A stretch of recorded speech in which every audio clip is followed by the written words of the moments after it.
Hi, everyone. My name is Sam Mistry. My business is Assisting Hands of Loudoun, and I service all of Loudoun County right here in Virginia. And that's a big county. That's a lot of territory. Tell us, Sam, why did you get into the business of home care? Because I bet that wasn't always in your plans. It's very interesting. It actually never was. I could never see myself giving back this way. I've always wanted to give back in some manner, but as I started, and I think a lot of it happens with your life experiences and what happens in your life. I've always wanted my kids to have a sense of direction from their elders. So like their parents, sorry, their grandparents, my parents, and we don't really have the novelty of having them around here during the week or even that frequent. And so I got into this business because I really wanted to give back to the community that actually has given us so much in terms of our liberty, and also have my children exposed to seniors today because, to be honest, they're a different generation, and every generation gives you a better perspective on how to live a very fulfilling life, if you want to call that. But it's very touching to know that you're able to help someone live better, feel better, do better in life. Yeah, and our baby boomers have given so much to Yeah, us, whether they've raised us or they fought in a war or they just maybe they stayed home and raised the kids, but whatever they did, they did it. They were hard workers. They are hard workers still, some of them. what I find with today, we do a lot with technology and automation. And they didn't have that. They had a lot of other skills that they had to work with, like communicating, talking to people, sometimes even stuff like holding in your tongue, like learning how to make your point delicately without offending somebody. I just think that everybody tends to be a keyboard warrior at times, and nobody really wants to take the time and talk and explain things.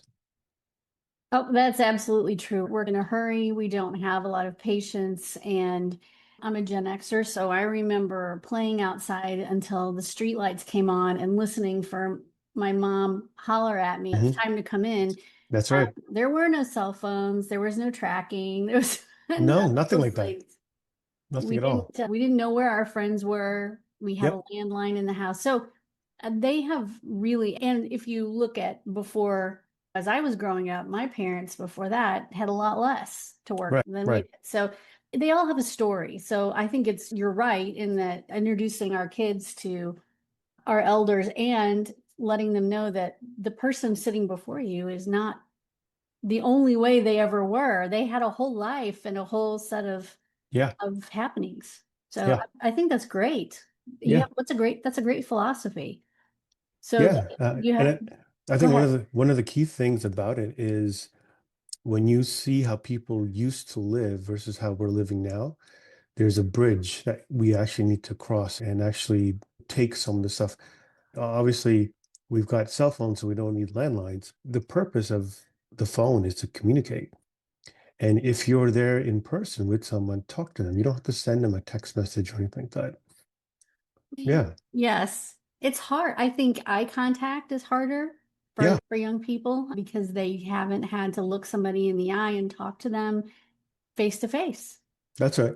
That's Uh, right. it's not practiced as much. I obviously they see each other, but it's definitely not as prevalent as it used to be. I can see that in my own kids. Yeah. And all a senior really wants, some of them really just want to sit and tell you a story, talk to you Well, about their life. Well, look, Valerie, that's the important thing, right? One of the things that we try to focus on here is quality of life. And how do we do that?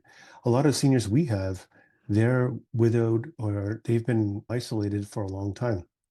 And unfortunately, kids nowadays just don't have the time, or family members just don't have the time to actually make it there every day or even once a week at times.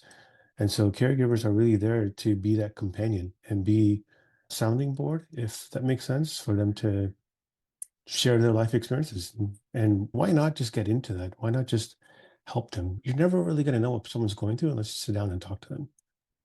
That's very true. And they love to share their stories, and it's such a good learning experience for all of us. So, It is. and I'd say this to anyone who owns a home care agency, but especially those who start out with this rationale for being in this business. You have to have a heart Yeah. and you have to really, because this is tough. Your business is tough. And that leads me to the next set of questions, which are about caregivers. What do you look for in a caregiver that's going to provide the kind of companionship you're talking about? I primarily look for compassion. And there's different ways you can do that, but I look to understand to see where they're coming from. Why do they want to be in this field? And why do they want to be working with seniors? Because a lot of the times, some folks that I've come across, they take this as a job. It's for 4 hours or 6 hours, and then they're done. While that's true, it's not necessarily the essence of our business. We really want to focus on delivering a personal touch. And for us to do that, we focus on them trying to be integrated to their family as they were an extension of their family. Yep, these folks definitely, when you have a good caregiver involved, we do become almost part of the family. The family falls in love with Yeah, this person. yeah, That is amazing caregiver. And I know that, for any business out there right now, staffing is tough, but there are so many people out there who really feel this calling, to be a caregiver. And when you can find those and you're looking for those kind of people, you can't teach compassion. no, You can teach any skill, yeah, but you can't teach someone to be compassionate and have empathy and really be a good listener. So that's great. yeah, yeah. Thank you. And so what does it look like when someone is an adult child, say I'm 54, my mom's 75, and I call the office? What can I expect? What's the process? How do you all get someone educated and help them feel better about maybe starting home care? Yeah, so when we talk to prospects, we really talk to them about basically understanding first what home care is. And so a lot of times they may want to have someone there a couple hours during the week doing PT, and that's not what home care is. Home care is considered non-skilled labor, and then that means for us, someone who's going to be an extension of their family. The way I try to explain it to folks is if you're going to be at work 9 to 5 and mom has to take medication, or mom is a fall risk, or mom has dementia, then you really should look into having someone there just to make sure, A, there's peace of mind for you, but also there's care that mom will receive at home. And it's important to stress that out because in their decision-making process, what they are looking for is to have someone that will replicate what they would do at home while they're not at home. Yep, absolutely. It is such a peace of mind when I know adult children, they can't be there because they don't live close, or they are at work all day. And we've heard all about the sandwich generation. They've got to take their kids to soccer or dance or something like that, and they can't be there for mom that evening.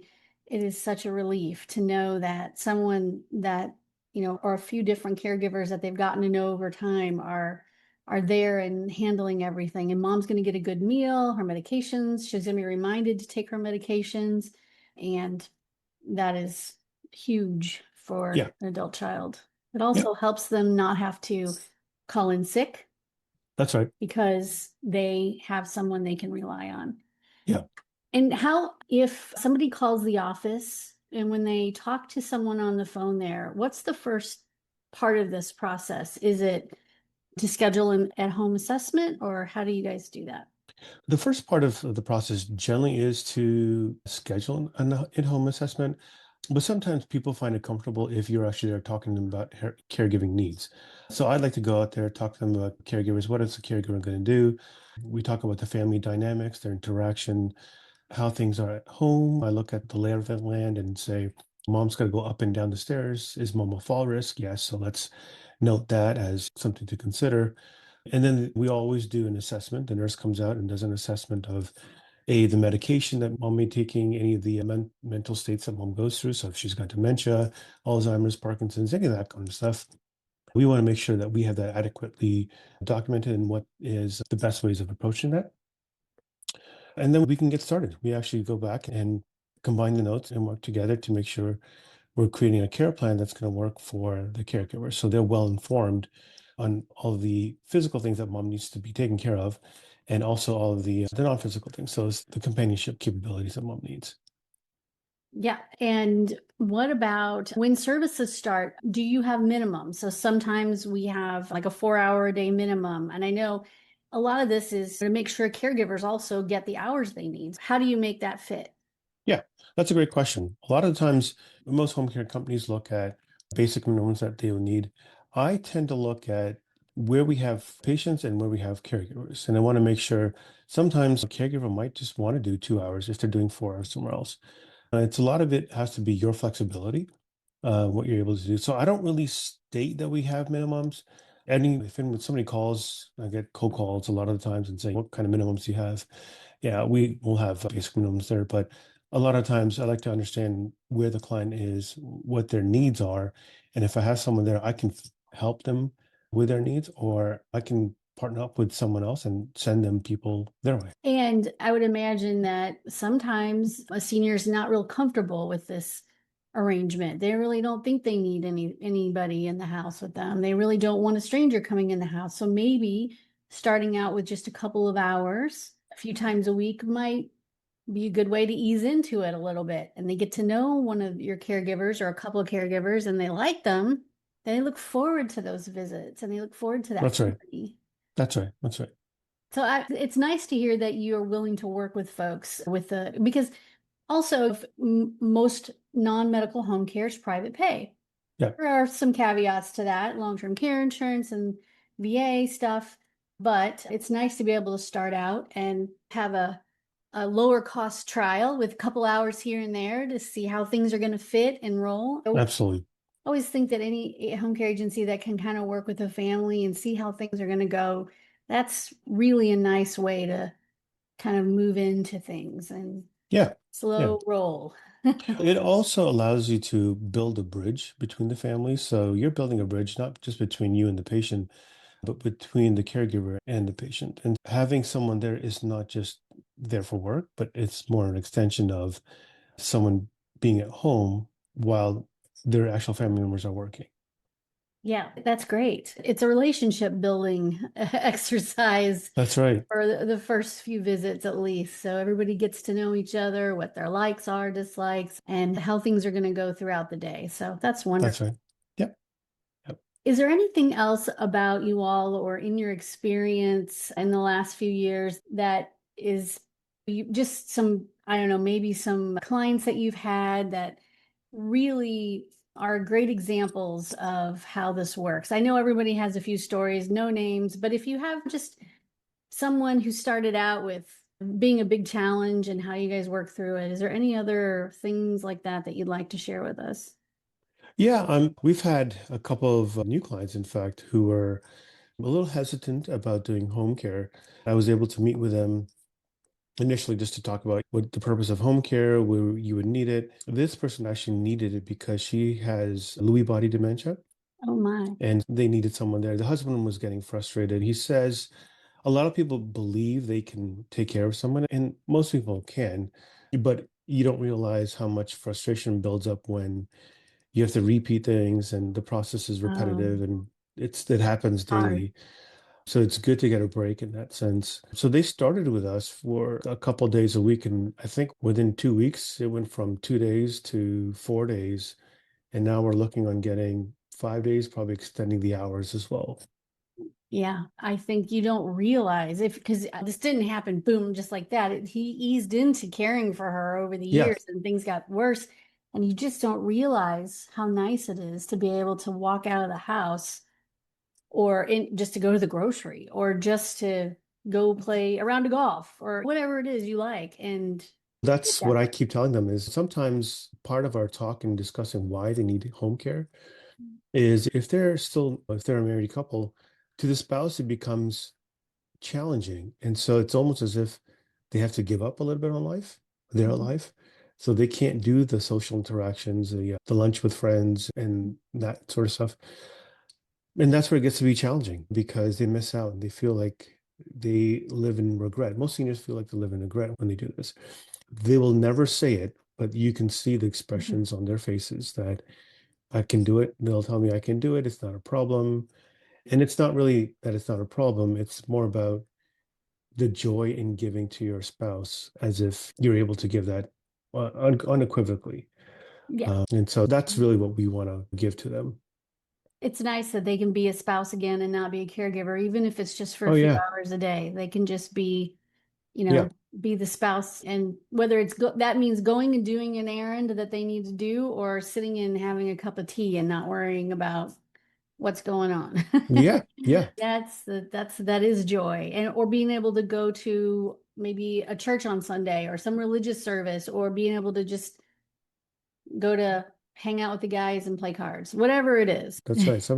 Sometimes that's as you get older, I think one of the things that we understand is people need companionship. And so you need companionship with your wife, you need companionship with like-minded individuals. And in cases like this lady had Lewy body dementia, she was not talking much at all. And so Lonely. it becomes very lonely for the spouse to sit there and Mhm. do work. It's not that he doesn't want to do it. It's just that he feels it's a lot to do, knowing how things have progressed. And no, and we wouldn't expect any caregiver to work 24 hours a day, 7 days a week. So for a spouse, they do need breaks. Everybody needs a little break once in a Right. while. You just can't do it forever and ever. And the other piece of that is that he's going to get sick eventually if he doesn't Correct. take a break, whether it's mentally just being depressed or if it's just a full-on illness because he's worn down.